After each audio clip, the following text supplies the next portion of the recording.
বাংলাদেশের ঐতিহ্যের প্রতীক জামদানি বিশ্ব দরবারে পেয়েছে স্বীকৃতিও, কিন্তু এই শিল্পের নেই ন্যায্য মূল্য, আধুনিক বাজার ব্যবস্থা। নতুন নকশা ও কারিগর সংকটেও ধুঁকছে শিল্পটি।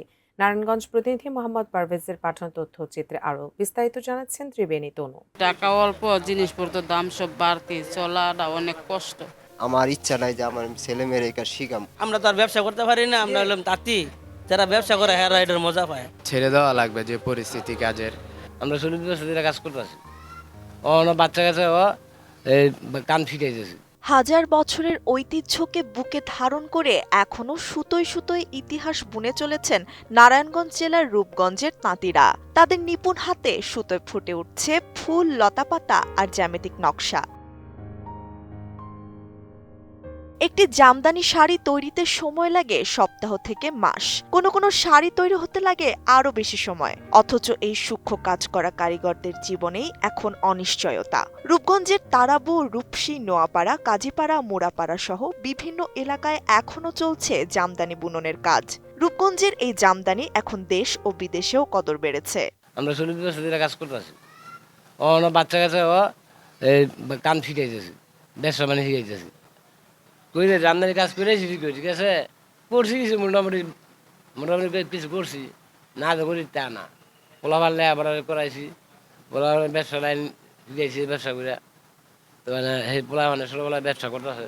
হ্যাঁ, গাড়ি মুড়ি করছে, বাড়ি ঘর করছে, পরে ব্যবসা বাণিজ্য করতেছে। আমরা করি না, আমরা কিছু করতে হয়নি, যারা ব্যবসা করছে হেরা করছে। আমরা কাজ করি না, আমরা পারিনি।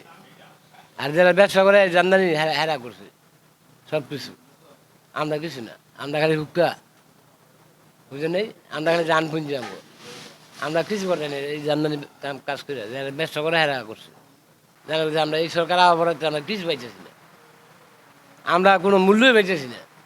মালিকের ব্যবসা দম কাবল্লাতে ব্যস্ত পারে না, ব্যবসা ব্যস্ত হলে মালিককে আমাকে দিব। আমি কাজ করি প্রায় ওই 20-25 বছর ধরে করতেছি এই কাজ।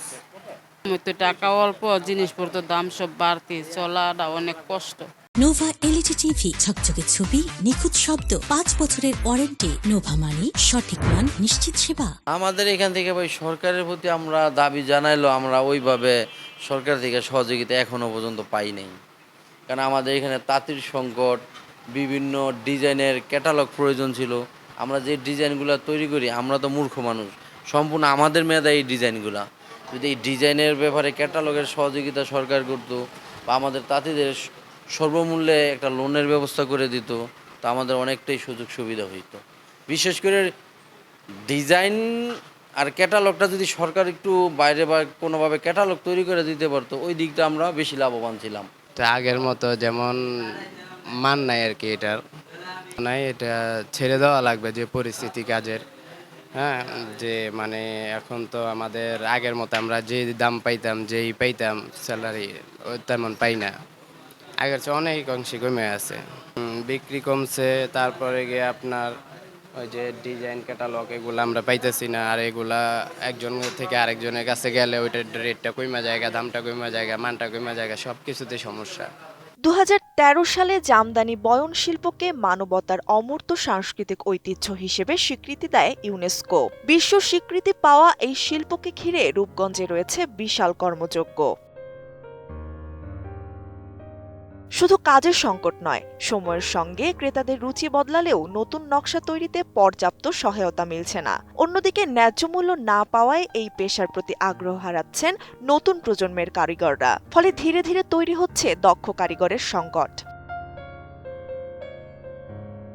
জামদানি শুধু একটি শাড়ি নয়, এটি বহু পরিবারের জীবিকার অবলম্বন। নারী পুরুষ মিলিয়ে অনেক কারিগর বছরের পর বছর এই পেশার সঙ্গে যুক্ত। কেউ সন্তানদের পড়াশোনার খরচ চালাচ্ছেন, কেউ সংসারের ব্যয় মেটাচ্ছেন তাঁতে বসে। কিন্তু আয় অনিশ্চিত হওয়ার পরও পূর্বপুরুষের ঐতিহ্য ধরে রাখতে তাঁতে বসে আছেন তারা।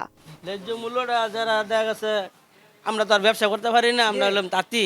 যারা ব্যবসা করে হ্যাঁ এটার মজা পায়। যদি কাপড়টা যদি আম করতে কিনে নিত ন্যায্য দাম দিয়ে যারা কিনে, তাইলে আমরা ন্যায্য মূল্য হইতাম। আর এটা জীবনে হইতো না, আর এটা আমরা পারতাম না। কিন্তু ছাড়তে পারতাছি না কামটা। এই কাম যে শিখে হ্যাঁ আর এই কাম ছাড়তে পারে না, আর এই কাম যে করে হ্যাঁ কোনো অন্য কামও করতে পারে না। শৈল আইলছ হয়ে জায়গা মোট কথা এটা হলো হ্যাঁ করতে করতে আমরা বাড়ি কোনো কাম কাজ করতে পারি না মানে এই কাম কইরা টিয়া যা পাই শুক্রবার দিনই টিয়া শেষ হয়ে জায়গা টিয়া বসে জমান যায় না। জামদানিতে কাজ করি আমরা পরে 30 বছর ধরে কাজ করতেছি, কোনো এরকম আমরা উন্নত কোনো করতে পারিনি আমরা। আমার ইচ্ছা নাই যে আমার ছেলে মেয়ের এই কাজ শিখাম।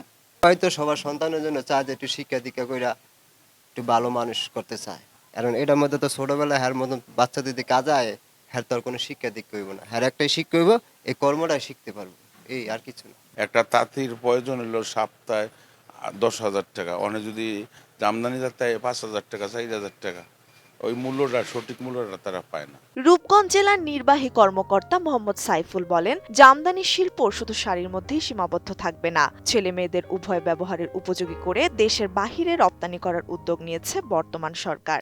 জনাব তারেক রহমান আমাদের এই জামদানি শিল্পের প্রতি উনি বিশেষভাবে নজর দিয়েছেন। এ কারণে আমাদের সংস্কৃতি মন্ত্রণালয় থেকে ইতিমধ্যে সংস্কৃতি সচিব মহোদয় এখানে ভিজিট করেছেন। আমাদের যে জামদানি পণ্যটি রয়েছে এটা শুধুমাত্র শাড়ির মধ্যে নির্ভরশীল, এখন শাড়ি কিংবা জামা, বাট এটিকে আসলে ছেলে মেয়ে উভয়ই যাতে ব্যবহার করতে পারে, বিশেষ করে স্কার্ফ বা অন্য টাইপের তৈরি করা হচ্ছে। আমরা বিশেষভাবে এটি তৈরি করছি দেশের বাইরে এক্সপোর্ট করার জন্য। পরীক্ষামূলক আমরা 4টি তৈরি করেছি, এই 4টি আমরা মাননীয় প্রধানমন্ত্রীর কাছে পাঠাচ্ছি এই মাসের মধ্যেই। ওনারা দেখে যাচাই বাছাই করবেন, যদি এটি সাকসেসফুল হয় তাহলে ইন্টারন্যাশনালি গ্লোবাল মার্কেটে আমরা এই জামদানির নতুন ডাইভার্সিটি একটা প্রোডাক্ট আমরা লঞ্চ করতে পারবো। ন্যায্য মূল্য, আধুনিক বাজার ব্যবস্থা এবং দক্ষ কারিগর সংকটের মতো বিভিন্ন চ্যালেঞ্জের মুখোমুখি হলেও পূর্বপুরুষের এই ঐতিহ্যকে বাঁচিয়ে রাখতে কারিগররা লড়াই চালিয়ে যাচ্ছেন। ত্রিবেণী তনু, ATN নিউজ।